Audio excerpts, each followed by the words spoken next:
Hi, I'm Dave Wood. I'm a book review editor at the Minneapolis Star Tribune, a former teacher at Augsburg College, and I'm here with 4 former colleagues and I hope still good friends to talk about Augsburg and what it means to us and to many of the graduates and the faculty members and the entire Augsburg community.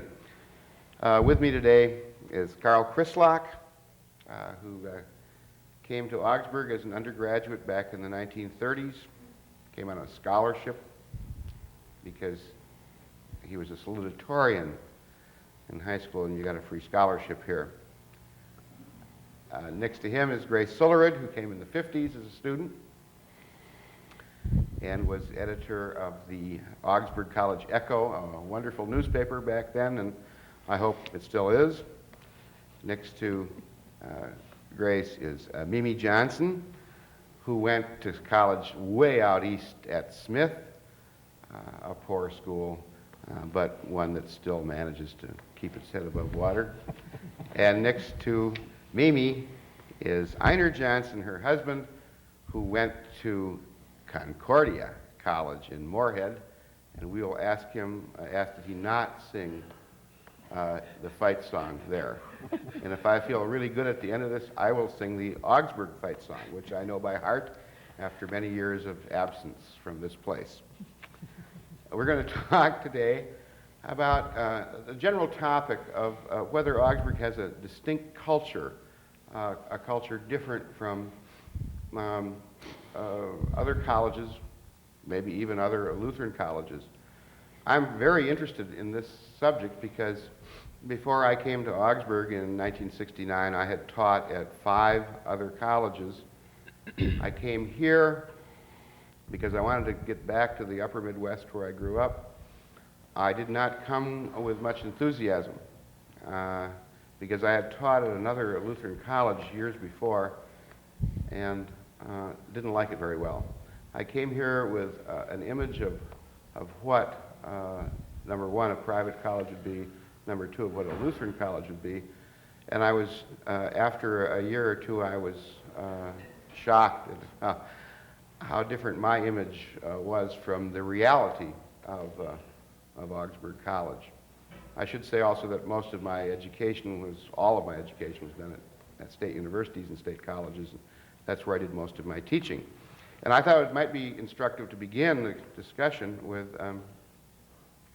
the kind of the general image of Augsburg College as opposed to all the other private colleges in the country.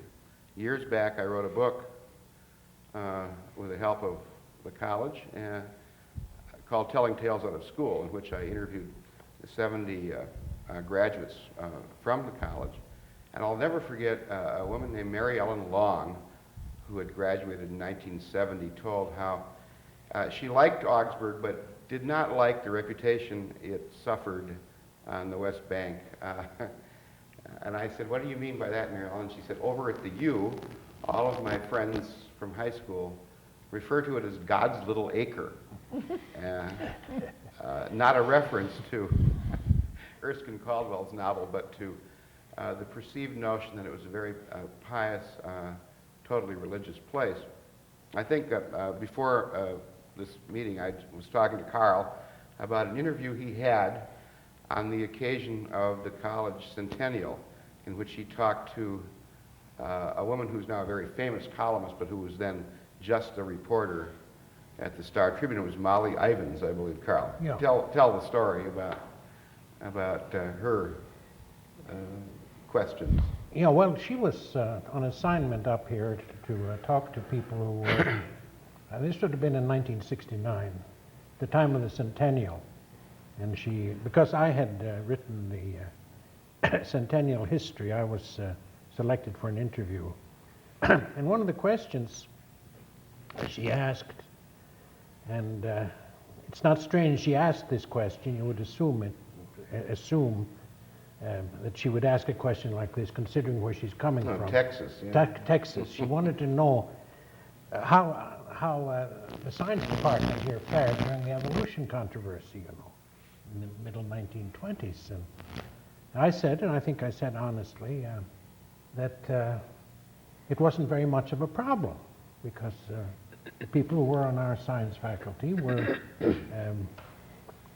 you know, open to this, or whatever their views might have been. And she said, well, she said, didn't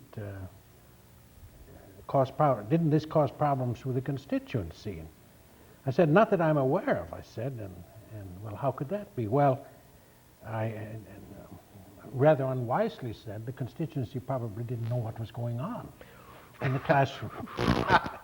And in her story, in her feature story, she made that the lead paragraph, you know, affection for her. I think she's one of my favorite journalists today.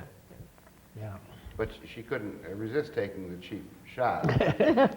No. I know that when I went to work at the Tribune, the image of Augsburg was, well, the image I think was, you know, working in heaven over there on the West Bank. Why would you want to come down to this cesspool and work?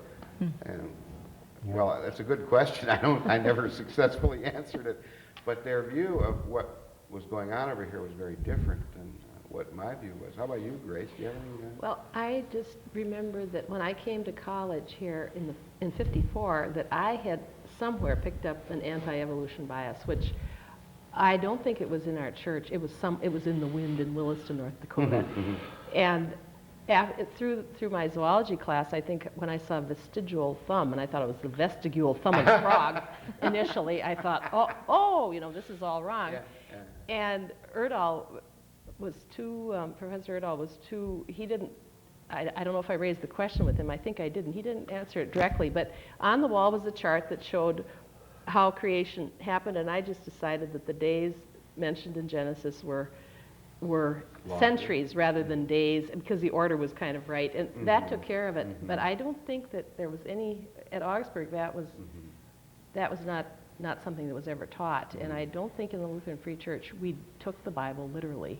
It wasn't a fundamentalist religion, nor was it, even though people looked at Augsburg as probably fundamentalists, we weren't. So it was nice to come and have that little matter cleared up in my freshman year with no real problems. Right. Yeah. Well, Mimi, you're the sophisticated Easterner. Einar dragged you here, I presume. Yeah. Is drag the right word? We came with good reason. We had been at another Lutheran college before, and we came up in '56 to Augsburg. I must say that the people at the other Lutheran college thought we were absolutely out of our minds. They were of a very respected college that did not consider a move like this the right one. It was not a lateral move. It was not a lateral move. We got a lot of advice, which is quite interesting in reality. But we came mainly because Einar wanted to finish his dissertation, and it wasn't easy when you're in the sticks to get your dissertation finished when you don't have the libraries and the facilities. Maybe I should leave that for you. But anyway, we came. I didn't teach at the beginning. I was raising kids, but I started teaching in '61 or '62. And it was very interesting. Our first introduction to this place, when we came up to interview, we couldn't find it. And I think lots of people have had that experience. We went round and round. Well, Bernard Christensen said that he drove his wife right by it. Remember, that was in the Now this fall. Is that right? He said, yeah, that was Augsburg. Bernard Christensen, by the way, for the new faculty who might be watching this, if they're not asleep, Bernard Christensen was a much-loved president of the college, and he drove it right by after he... Yeah, they were coming he was bringing her back she was from Brooklyn, and he was bringing her back to be the president's wife, and he drove her right by. Wow, and love it. And then she said, well, where's Augsburg? Oh, we just drove by it. Can you imagine? Well, I think he was embarrassed. My understanding of the story is he was so, he didn't want her to see quite everything immediately because it was such a small place, and she was from New York City after all. Well, I recall Mark Davis took me around the campus in 1969, the spring when I hired on here. And the campus was unprepossessing. That's even a good then, word. to say the least. The ice was March, and ice was melting and dropping off Old Main, and we were walking by Old Main, which is now a wonderful, beautiful, beautifully restored building. A chunk of ice fell off along with a hunk of the eaves. Oh, my goodness. And Mark kind of rushed me by that. I saw a big chunk of wood coming along with the ice. But, and Einar, I mean, you went to a really fancy college out in... Well, I wouldn't say that as fancy, but But well, what was your image before you got here? well, I was well prepared because I went to that college which Mimi mentioned, and Oh, you didn't. no, I went there You as taught there. I was a dean of men actually, and I taught among other things Norwegian, and I was a Norwegian myself, so I was pretty well indoctrinated in the various shades of belief. You see, I came from this school, which to the south, which advocated den rene lære, the pure doctrine, you know, and at this institution they emphasized Christian living, and I was warned that I shouldn't go to this institution. I couldn't understand why I went to this institution because they didn't have too high a regard of it in many ways, and besides, they didn't understand the gospel correctly. And I must say that when I came here, like Mimi said, we had difficulty in finding a place to begin with, and I came as right away as head of the education department. One of the difficulties I encountered right away was that this institution wasn't well known at all.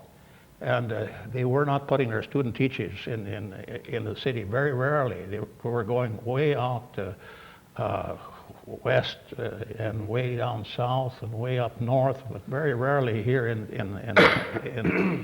the city. And it's interesting how frequently I heard from people in the immediate area. Augsburg, I didn't know that they were preparing teachers. Isn't that little seminary or somewhere? Which is the response I got almost invariably. Sure. So The seminary was still here. it was still here, and that's the picture that they had of the college to a large degree. It's that little seminary, and of course. We were late in getting accreditation. We'd just gotten it two years before I came here, whereas Luther and St. Olaf had it since 1912. So it's You know, you're talking about the image and everything, and Mimi was saying that one reason you folks came was that you wanted to finish your doctorate at the U.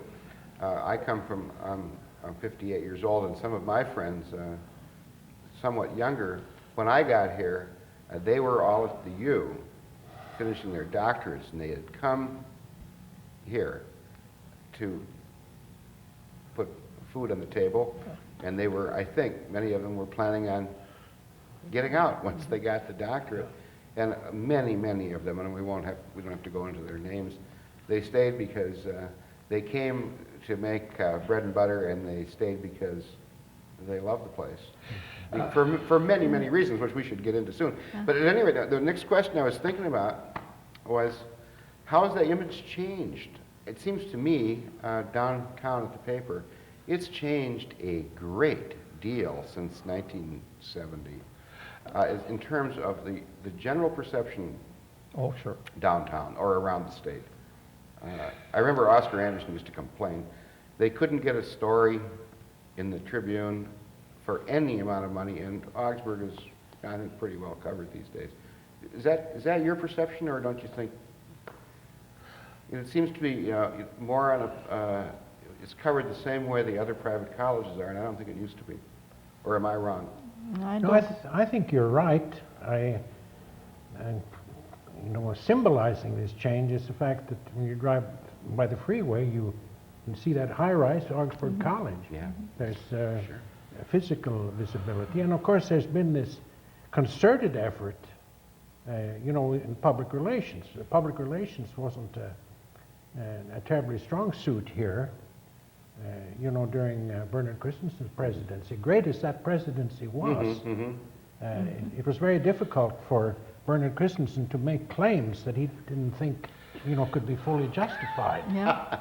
Well, He was a true Scandinavian. well, Yeah. in the early days, it was the students came from rural areas, Canada and North Dakota Oh, yeah. and whatnot. Yeah, that and was it was part of pretty hard to be recognized by the city. I think one thing that happened and helped a good deal was when we took a position to recognize that we're a college in the city and that we should serve the city as well as be served by the city. Yeah. Yeah, I think that was Yeah. important. And use the city as a laboratory. Yeah.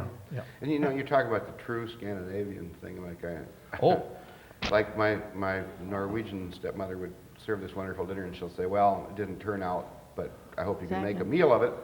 I remember when I had I'm not a journalist by training, but I was always interested in it, and after about 6 months here, I think I can say this because the person's long gone, I said to someone in the parking lot, "Who's that guy?" getting in his car, and he said, "Well, he's the news director of the college." And at most colleges, one of the first people you meet is all the PR, and this was not a huge priority even in 1969. No. And I think that's changed, and whether that's good or bad, I don't know. Yeah. Because as you say, Bernard Christensen didn't want to make promises that he couldn't keep or claims that No. weren't true. I think there are other factors here too, of course, and that is, we were talking earlier about, the evolution of the school and its academic program. And I was expressing the view, and this was based, on the fact that I was serving on the faculty during those years, that the period from the last 10 years of Bernard Christensen's administration, or say from the time of accreditation in 1954 down into the early 1960s, was a very great age in the history of Augsburg, academically speaking. There were shifts in emphasis. I think scholarship was given a higher priority than it had been given before. And, new programs were added. I guess we took full advantage of the support for higher education that came after Sputnik Sure. in the late 50s. And there were some changes, again, the fact that the Department of Christianity became the Department of Religion. I See, I never knew that until you mentioned that Yeah. before. And some of the religion people were a little loath to admit that had any significance, but I think it did. Now here maybe we have part of the image problem too, the fact that the leadership of the college, maybe that's true of other, wouldn't that be true at Concordia? The leadership of the college is a little reluctant to admit that you are really trying to build a good college because there are people out in the constituency who suspect higher learning. And who might feel insulted because they went there 20 years ago and was pretty good then. Yeah. if I may say so, part of it is the Norwegian character. I can say that myself. The way we were brought up. We were not like some other nationalities to proclaim we're good and whatnot. And let's face it, people do take you at your own image of yourself to some degree. But we were taught, don't boast. We're supposed to sort of stand around and let people recognize our own sterling qualities. I think Knut Rockne put it pretty well, You remember the story about Knut Rockne about how the different nationalities No, I don't. I was going Well- to ask about Notre Dame, but go ahead. well, he said, the Irish are fiery. Oh, they're just fiery and they're full of fight. And the Poles are, they're strong and they take things well and whatnot. Well, what about the Scandinavians? They take defeat without a whimper. Well, There's something about this. You don't put yourself forward too much. I hesitate to tell this little story from my mother, but I think it's kind of characteristic of what the origin character, and the way we were brought up. My mother had a lady's aid, and my sister wrote it up.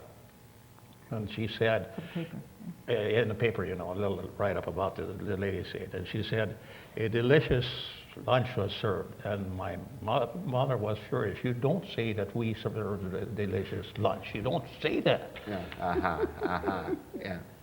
And wouldn't you say that, Carl, this is, Yeah. this is a Norwegian character? Oh, I think so, yes. Yeah, and I must say that when I came to the college, one of the things that I experienced, even coming from that neighbor school, I'd say something nice about the school, and I would recognize some good things, and the reaction often was, "Oh, but you must remember we're a little college." You know, Einar, you reminded me of that when I first came here.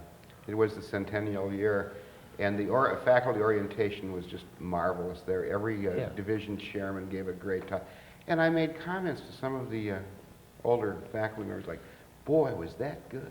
And they said, "Oh, yeah, I guess it was okay." Yeah. And it wasn't a matter of not liking the person who gave the talk. No. It was just You don't blow your own horn. untoward. Just Now, don't. you're talking about the 50s. Grace, did you perceive it as an exciting time when you were a student here? Or didn't you Well, know? I didn't have Carl's perspective because it was the college of the church that I grew up in, so it was the only place I considered coming. I loved coming to the city, and I liked being here. While we may have had our little acre, I looked back through some of the echoes that I edited, and I wanted to point out a few things. One was that we were quite active in political affairs. We had a political science federation, and Carl was the advisor, and we had our Democratic group and the Republican group. And we invited the governor, I remember once, to the campus. We went to the Capitol. We leafleted the neighborhood. And so we were not, we were involved in the city, although that wasn't part of what was talked about at the time. I remember I forgot to put a saucer under Governor Orville Freeman's cup when he came. We served him on paper, paper tablecloths and all. But it was exciting to be here. And I remember going to the Capitol with Carl, and we got acquainted with legislators and so on. And this also, at a time when other colleges weren't doing it because of the McCarthy era, right? oh, yeah. I We think that's an also- important aspect because we were Yeah, not. you were new here then The too, college isn't it? was not out of the political scene, and that was partly Bernard Christensen. He was very interested in politics. He didn't get into it himself, I don't think, because he was a man of the, well, I don't know if he was. Anyway, he was more interested in spiritual things, but he very much urged students and faculty to become interested in politics. Isn't that true? Yes, Carl? yes. But and- wasn't he also Hubert Humphrey's first civil rights? Oh, yes, he Yeah, was. yeah. He- What was he the position? Well, Hubert Humphrey appointed, I think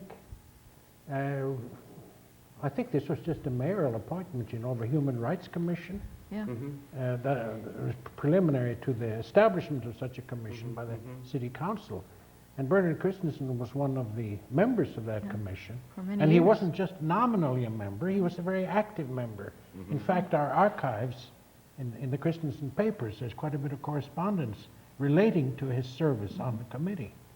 And I think he was rather close to Humphrey during those years. See, Humphrey was mayor from 45 to 48.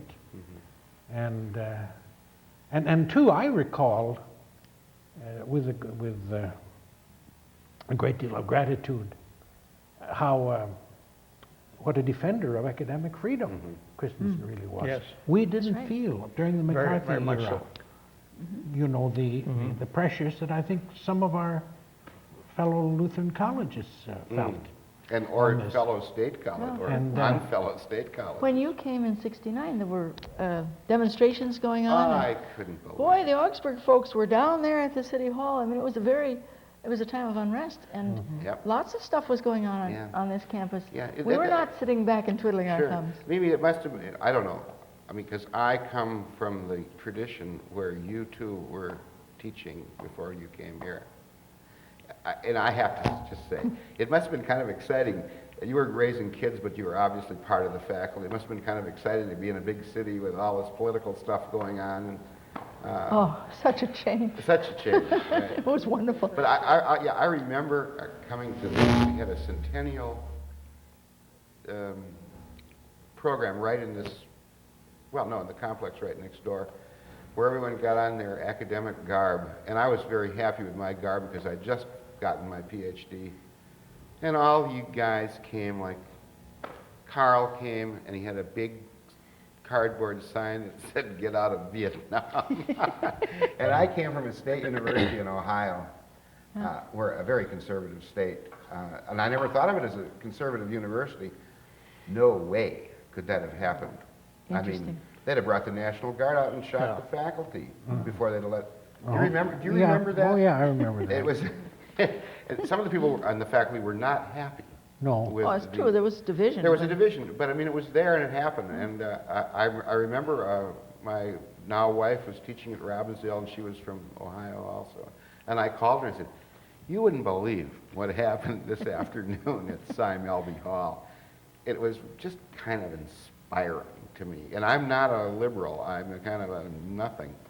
And I remember my wife and I marched in a peace march from here to the state capitol, and Oscar Anderson was the president, and he came, and he wasn't going to march, but he gave us the Augsburg flag to carry. So, anyway, Well, I just wanted to add, as far as freedom, academic and otherwise, one of the editorials in the Echo in 1958, some of us had gone to a National Student Association meeting at Gustavus and talked to others in student government and positions of leadership, and found out in talking with a number of them, we had more freedom as far as our press and our student government than some of the other private and public institutions. We didn't take a tally, but that was our impression. We had been left free to do whatever, and we did get awards for our paper and for our, I was a co-editor actually, so I don't take full credit, and for our publications. And it was just nice to know, to have that comparison, that we were yeah. given freedom. It was a wonderful paper because I was advisor in the 70s, and I dug up the echoes from Grace's regime. They were really impressive. They also were newspapers, what was it, bi-weekly, I believe? Yeah. They dealt with city issues as well as local Yeah. issues. Yeah. It was beautifully written, and I was always a little bit jealous, a little bit, because it was really a serious and well turned out newspaper. And again, at Bowling Green, at a state university, there was censorship. That was a daily newspaper, and they censored it to a fairly well. Well, we were trying to get the required chapel stopped, and we didn't quite make it, but we could publish against that, and we didn't hear a squawk from anyone. It was nice to have that. Yeah. Well, Martin Quanbeck was rather sympathetic to freedom of the press, wasn't he? You had Oh, yes. with him many He was times. an was dean. academic dean. He was academic dean. Yeah. And I remember one incident, that was connected with Martin. When Martin was acting president, it was a year, I can't remember just what year it was, when Bernard Christensen had to leave. And logically, Martin was the acting president. And the Minnesota Private College Council, see if I can remember this straight now, the director of that council had discovered the history of an exam that had been given to college students. It was an exam on really on the opinion, testing the opinions of the people who took the test on economic issues. And he found, or it was demonstrated from where the tests had been given, that seniors in liberal arts colleges were more conservative than freshmen. Yes, You remember that? I remember that. Oh, is And the director thought, wouldn't this be great to give this to students in our private colleges, here? And a number of the colleges, most of them, I think, went along with it, but Martin put his foot down. Absolutely not. Because this would be sending the wrong message. That was his position. It would be suggesting, that your program in economics and related subjects, was designed to build approval of the capitalistic system, Yes. rather than to understand, how Understand it, yeah. economies work. Sure. I think that was That's a wonderful example. I think a wonderful example. yeah. I think that's been part of the Augsburg culture for decades, that freedom and that opportunity, so that people don't feel as if they've come into a circumscribed kind of environment. And the strange thing is that the perception from outside is exactly the opposite. But we used to meet together in these places for lunch or coffee and whatnot. You don't see much of that now. Oh, you got that right. And we used to meet together. We didn't always agree, and that was good. And we did, bet. we That got was in very a good. good argument sometimes, but I think we always remained friends, you know, and that's a sign of some maturity, I think. And we, as I say, we didn't always agree, but we had a chance to exchange thoughts. And you don't see much of that anymore. Yeah, and I wonder about that because when I went to work at the paper, I used to sneak over here because I missed faculty lounge even more than luncheon at the Naughty Niche, which was a. But I'd come over and there'd be no one. There'd be no one in sight. Now I don't know if this is. I wonder certainly not. if I'm making a judgment, but you know, I think we had greater agreement of the college at large, you know. And we could make sacrifices and some compromises because we believed in the mission of the college. I think now more we see, I probably shouldn't make this judgment, I think we see a loyalty to a discipline and not going much farther than that. Yeah, well, Yeah, okay, that's really kind of depressing if that's true, Einar, because after having been in state universities for years, I love to go to the faculty lounge and get in a discussion with John Holm from chemistry. I couldn't talk about chemistry, but he sure could talk about the Romantic poets. And on other matters, we never agreed on anything. It was the war, remember? And you're right, people had, you know, arguments about the war, but it didn't seem to create any kind of serious rift when the next day came. And it was just a wonderful thing, and I don't see that at all at this college That's one anymore. thing that's, And it's got to be it's the gone. most depressing thing when I come back is to go into the faculty lounge and see no one unless someone is retiring. Yeah. And I got to say that, and you can knock it out of the script when it's all over. but you know, I wonder if this isn't part of a general phenomenon. It happens at other institutions too. Could be. See, I don't know. I have, Well, I've noticed it at the Minnesota Historical Society when I was doing this last book. I was over there a great deal. And I'd been over there a great deal in years past. And in years past, there was much more fraternization, you know, amongst, say, the people in publications than there would be now. Everybody seemed to be following their own It could be own Einar's agenda. theory that compartmentalization. Yeah. we had some uniting things, more so than today, I think. For one thing, we were probably much more of a Norwegian background college. Could be.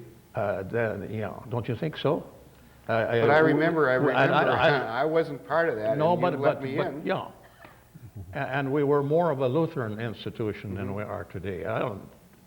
I'm not making judgments on that, but I think we did have those two things.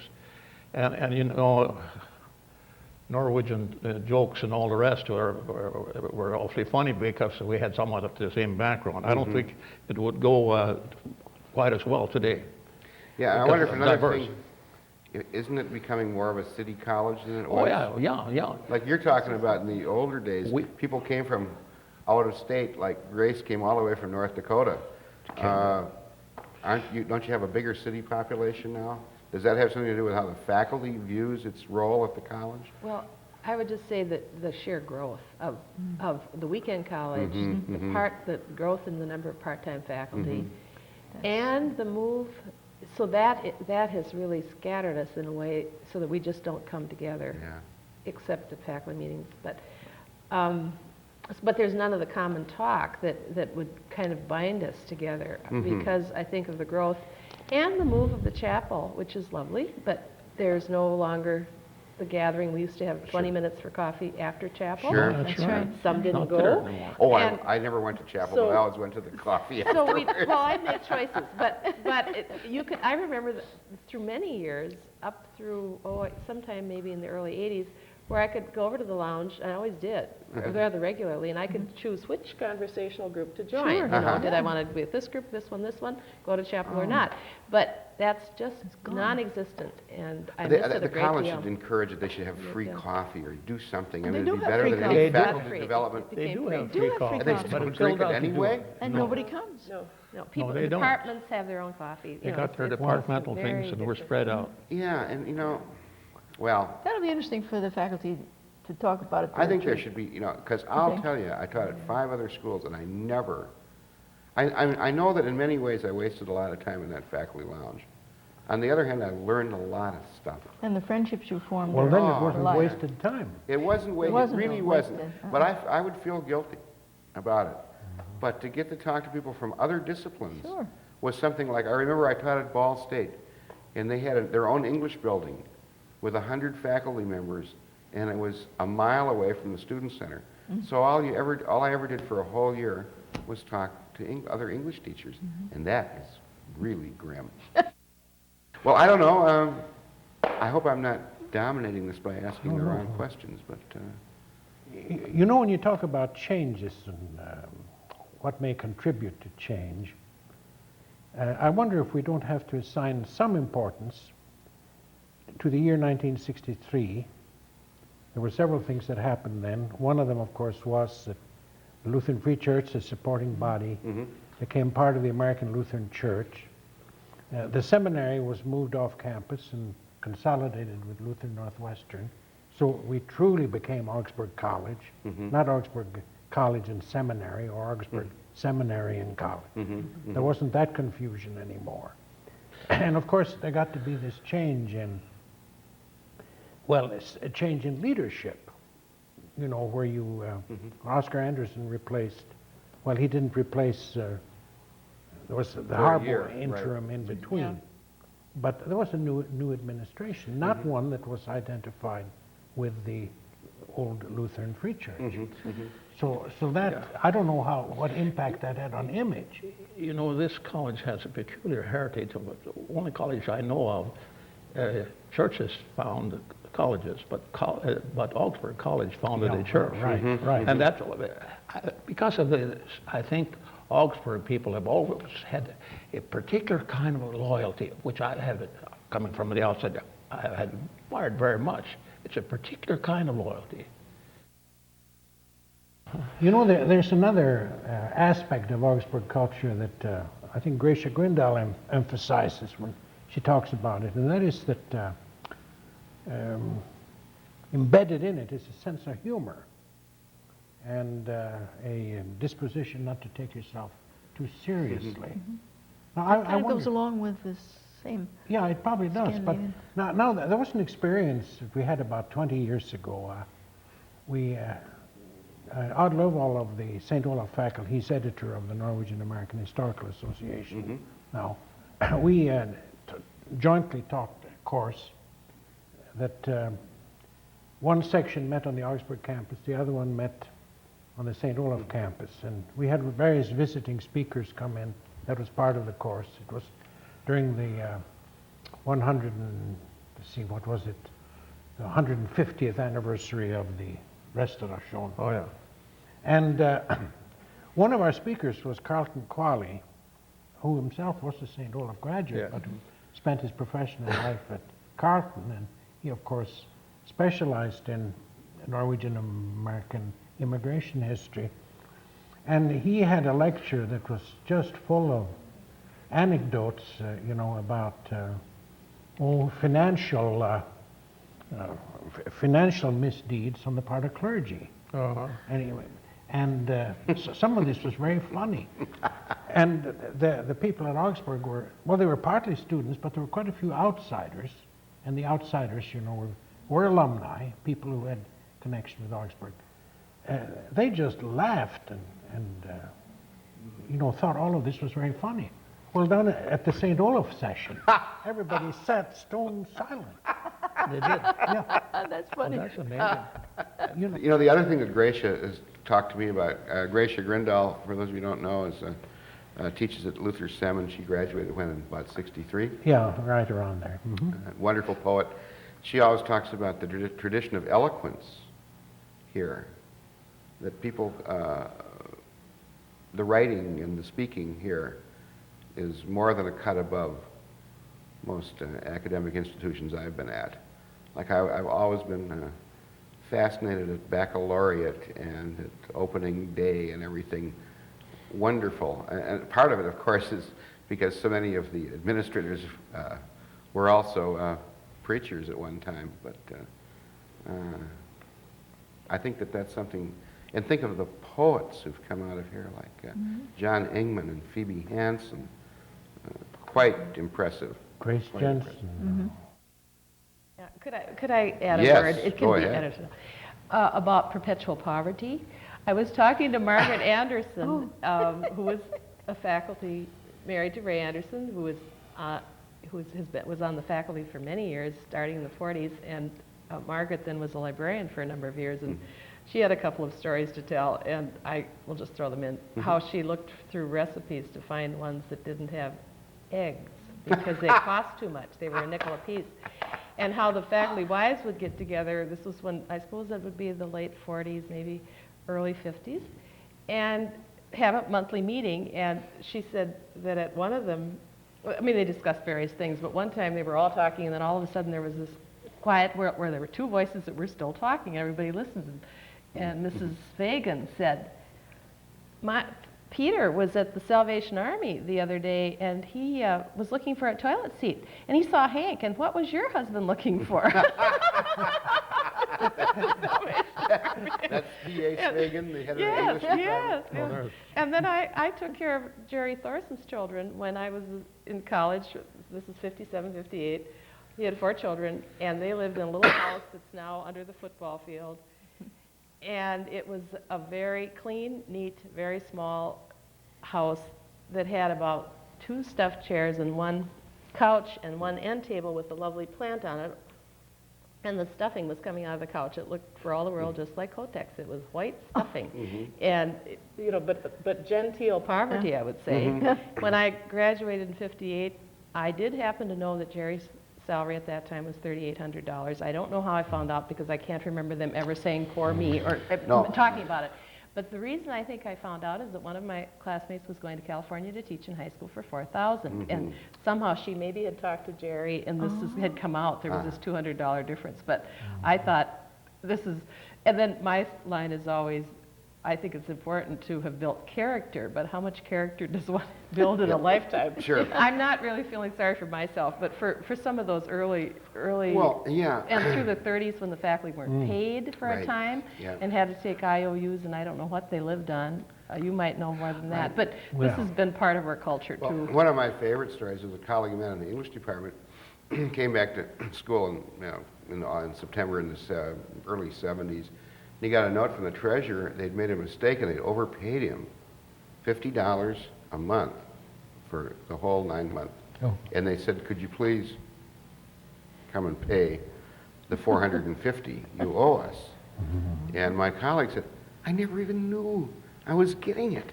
I was wondering why we can afford to go out and get a pizza at the end of every month. But you know, the Depression years, That's, there was one thing that Augsburg had going for itself during the Depression years. One of them was that the tuition was lower yes. than at the other Lutheran colleges.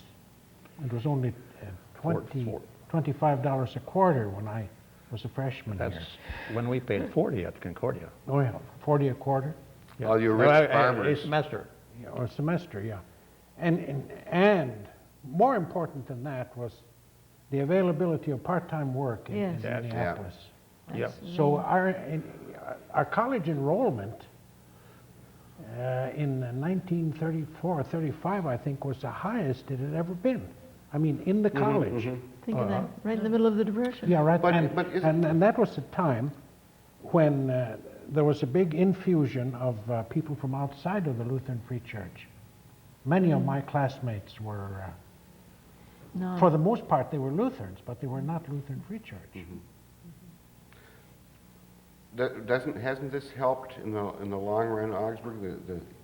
It's not just the commitment to the city and all the No, urban it's- studies and all that. But just being here, like I know that my wife's alma mater in Iowa, they're having an awful time recruiting kids to come to Waverly, Iowa, because there's no work there. No.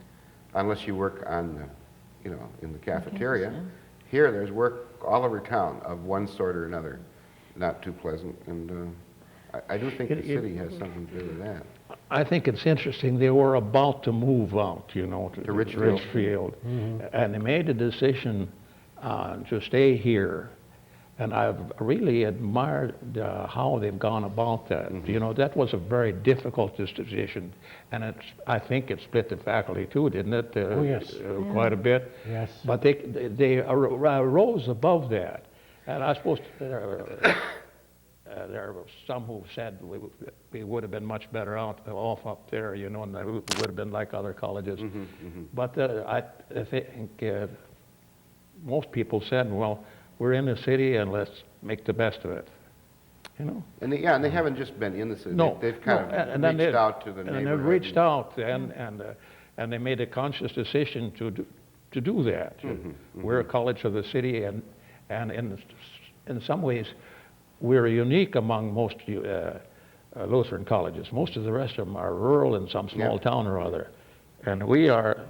And it's interesting in the early history of the college, too, way back to Sverdrup, Oftedal, you know. He worked with the city too. He was on the school board and he was on the library board. And when he died, he knew Greek so well, you know, that he was a leader in a sense of the Greek community, and there was much grief among the Greeks as well as among the Norwegians. Oh yes. And this is different. I think in most other instances, most other colleges, they settled in some small town and very rural and very Norwegian background. And they split somewhat on the definitions of what Lutheranism should be and so on. But here we had to face immediately the fact that we were in a city. And I think even as early as Oftedal, as I said, there were some attempts to work with the city. And we should point out that the college started out in a town in Wisconsin. For how long, Carl? Well, a couple of years. A few years, yeah. But you know, this, what you said, Einar, suggests to me, when I was working on the history, this was one of the problems I found so difficult to resolve. On the one hand, you had the very vigorous civic activity on the part of Oftedal and some other Augsburg personalities too, Yes. who were less well known. And then on the other hand, you had this growing isolation. Yes, I think that's true. And how do you resolve those two?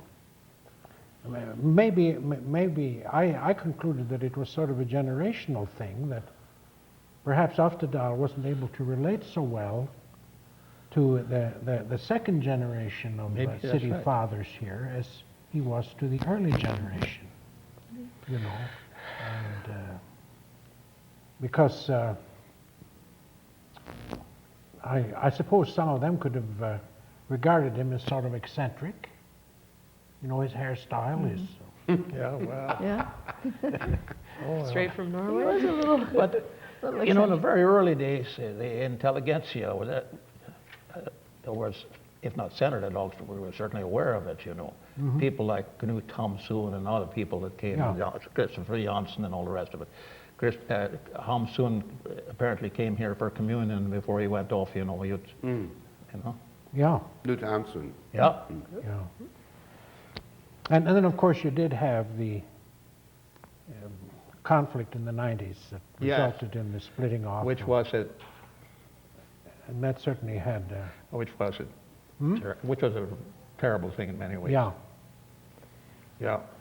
Well, David, do you want to think? That really set back the college. Set back lots of things, Yeah. I think. Where I'm from in Wisconsin, there are still little towns with two churches.